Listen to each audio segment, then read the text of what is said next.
தேவனே, அவர் இறங்கிடும் நேரமே.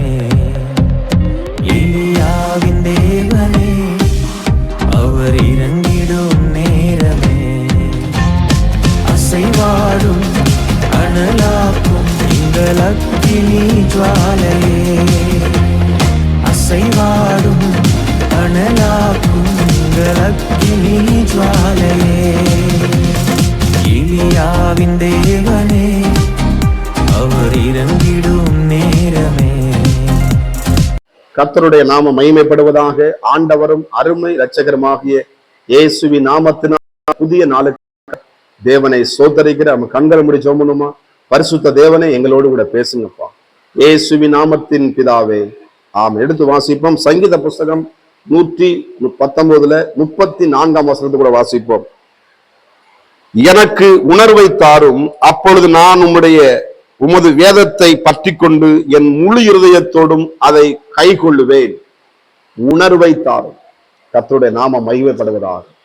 உணர்வில்லாத இருதயம் என்ன பண்ணுமா? இருளடையும் என்று எழுதப்பட்டது. உணர்வுனா நம்ம கர்த்தர் நம்ம உணர்வுள்ளவனை தேடுகிறவர். அப்ப அந்த உணர்வு நம்மளுக்கு என்ன பண்ணும்? ஒவ்வொரு நாளும் நம்ம கிறிஸ்துவுக்காக வாழணும். இந்த உலகம் ஒரு நாளைக்கு நம்ம கடந்து போகும். இந்த உலகம் நிரந்தரமானதல்ல. இந்த உலகம் ஒரு மாயை. இது அக்கினிக்கு இரையாக வைக்கப்பட்டிருக்கிறது. இந்த முழு உலகம் எதுக்கு வைக்கப்பட்டிருக்கா? எதுக்கிற எல்லாத்தையும் இறைய கூடுற மாதிரி இந்த பூமிக்கு நம்ம இந்த பூமி அக்கினிக்கு இரையாக வைக்கப்பட்டிருக்கிறது. இந்த முழு உலகத்தையும் தேவனாகிய கர்த்தர் தண்ணினால ஒரு நாள் அழைத்தார். நோவா காலத்துல பாத்தீங்கன்னா தங்கால ஜலத்தினால் அழிக்கப்பட்டது. ஆனா மறுபடியும் ஜலத்தினால் அழிக்க மாட்டார். ஒரு சில இடத்துல வெள்ளங்கள் பெருகலாம், அது அழிவு வரலாம். ஆனாலும் அது நிரந்தர. முழு உலகத்தை தண்ணினால் அழிக்கப்படாது. இந்த முழு உலகம் எதுக்கு தீக்கரையாக்கப்பட இன்னைக்கு பாவம் அநியாயம் உலகத்திலே பெருகிவிட்டன. நாம் வாழ்ந்து கொண்டிருக்கிற இந்த உலகம் காரிருள் நிறைந்து கொண்டிருக்கிறது. காரிருள் ஜனங்களை மூடுகிறது. நம்ம மூடு எதன் மூலமா? தேவனுடைய வல்லமையினால. ஸ்தோத்திரம். அந்த உணர்வு நம்மளுக்கு இருக்கணும். ஆண்டவரே, நான் உம்முடைய பிள்ளை ஆண்டவரே. நம்ம மற்றவங்க எத்தா கூட இருந்தாலும் எத்தனை இடத்துக்கு போனாலும் நம் யாரும் என்பதை நாம் சற்று நிதானிக்க வேண்டும். கர்த்தருக்கு மகிமை உண்டாவதாக. இயேசு கிறிஸ்துவை சிலுவையிலே அறைவதற்கு பிடித்து கொண்டு போறாங்க. நம்முடைய பாவங்களுக்காக இயேசு சிலுவை அறையப்படும் பொழுது அப்ப பேதுருவை நோக்கி நீங்க அவரோடு கூட இருந்த ஒருவன் தானே என்று பேதுருவை சொல்லி கேட்கும் பொழுது அவன் மறுதளிக்கிறான். அவன் இல்லை என்று சொல்றான். அவன் சுற்றினா இல்ல நீ கூட இருந்த தானே?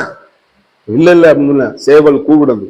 உடனே அவன் மனம் கசந்து அழுதான். ஆண்டவரே, அதற்காக முன்னாடி சொன்னான், ஆண்டவரே என்னை கொன்று போட்டாலும் நம்மள விசுவாசமா நம்பிக்கை அப்படின்னு சொன்னவன் கடைசி இயேசுவை எனக்கு தெரியாதுன்னு சொல்லி அந்த கூட்டத்தை சொன்னான். இயேசுக்கு எனக்கு சம்பந்தமே இல்லை, அவன் ஏதாவது நினைச்சிருவாங்களோ அப்படின்னு சொல்லிட்டு நம்ம கொண்டு போன கிறிஸ்து எனக்கு ஜீவன், சாவு எனக்கு ஆதாயம். கிறிஸ்து தான் நமக்கு ஜீவனா இருக்கணும்.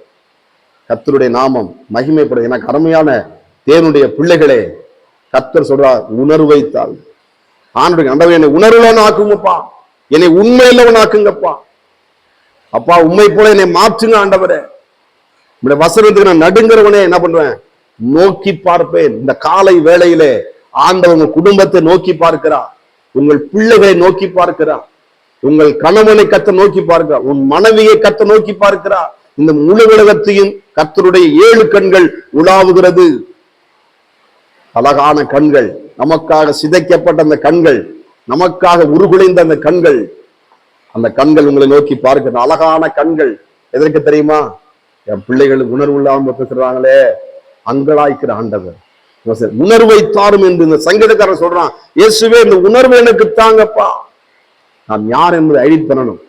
கர்த்தருடைய நாம மகிமை. பாவத்துக்கு விலகி ஓடணும், அநியாயங்களுக்கு விலகி ஓடணும், துன்மார்க்கனுடைய வழியில் நடமா, பாவிகளுடைய வழியிலே இல்லாமலும். பரியாசகம் நம்மளை அப்படியே இந்த பரியாசம் என்ன பண்ணுவோம்? பரியாச உதடுகள்னால நம்ம என்ன பண்ணுவோம்? நிரப்பிடுவோம். பிசாஸ் துன்மார்க்கமான காரியத்தை செய்ய வச்சிருவான். துன்மார்க்கத்துக்கு நமதுக்கு அநீதிக்கு சம்பந்தம். நம்ம வெளிச்சத்தின் பிள்ளைகளாக இருக்க வேண்டும் தேவன் விரும்புகிறார். அதுக்கப்புறம் அந்த பேர் என்ன பண்ற? மனக்கசந்து அழுது கர்த்தருடைய வல்லமையா இப்ப அவன் பிரசங்க எத்தனை 3000 ரட்சிக்கப்படுறாங்க. இந்த நாளை கர்த்தர் உங்களை அநேகருக்கு ஆசீர்வாதமான பாத்திரமாக மாத்துவார்.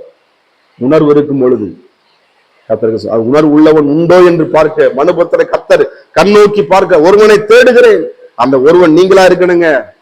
அருமையான தேவ பிள்ளைகளே, எடுத்து வாசிப்பு அதே பாருங்க, சொல்லுது பாருங்க, உமது வேதத்தை நான் உமது வேதத்தை பற்றி கொண்டு என் வேதத்தை பற்றி கொள்வேன், என் முழு இருதயம் அவனுக்கு தாங்காண்டவரே. எப்படிங்க? முழு இருதயம், முழு குடும்பத்தை இயேசு கொடுங்க. இயேசுக்கு முழுமையா உங்களுக்கு கொடுங்க, அறகுறையா கொடுக்காதீங்க. எனக்கு அருமையான தேவனுடைய பிள்ளைகளே, உங்க வாழ்க்கையை முழுமையா கொடுங்க. இல்ல ஆண்டவரோட இன்னும் கொஞ்சம் நாள் கழிச்சு வர்றேன், இன்னும் நாள் கழிச்சு நான் ஞானசரம் எடுத்துக்கிறேன், இன்னும் நாள் கழிச்சு நான் சர்ச்சுக்கு வர்றேன். இல்ல இல்ல, முழு இருதயத்தோடு முழு பலத்தோடு உன் தேவனாகிய கர்த்தரிடத்தில் அன்பு கூறுவாயாக. இல்ல நாளைக்கு நான் பாத்துக்கிறேன், நாளைக்கு இல்ல, இன்றைக்கு ரட்சணையை நான் உங்க முழு இருதயத்தை கொடுங்க. கர்த்தர் முழு இருதயத்தோடு உங்களை ஆஸ்வதிப்பார். நம்ம ஜெபம் பண்ணுமா? பரிசுத்த தேவனாகிய கர்த்தாவே, முழு இருதயத்தோடு உங்களுக்கு ஆண்டவரை தேடுகிறோம். ஆண்டவரே, எங்களுக்கு அற்புதங்களை செய்யுங்க. இந்த வேதத்தை நாங்கள் காத்துக்கொள்ளும் முழுதயத்தோடு செயல்பட உதவி செய்யுங்க. இந்த பிள்ளைகளை ஆசீர்வதிப்பீராங்க இயேசுவின் நாமத்தின் பிதாவே, ஆமென். God bless you. கர்த்தர் உங்களை ஆசீர்வதிப்பாராக. நான் ஒருவன் மாத்திரம் நீந்திருக்க பாகாலின் படைகளை எதிர்த்திடுவேன். நான் ஜெபிக்க ஜெபிக்க அவர் தலையசைப்பா, ஜெபிக்க ஜெபிக்க அவர் தலையசைப்பா. நெருப்பாய் இறங்கிடுவா என் தெய்வம், நெருப்பாய் இறங்கிடுவா. ஆவியே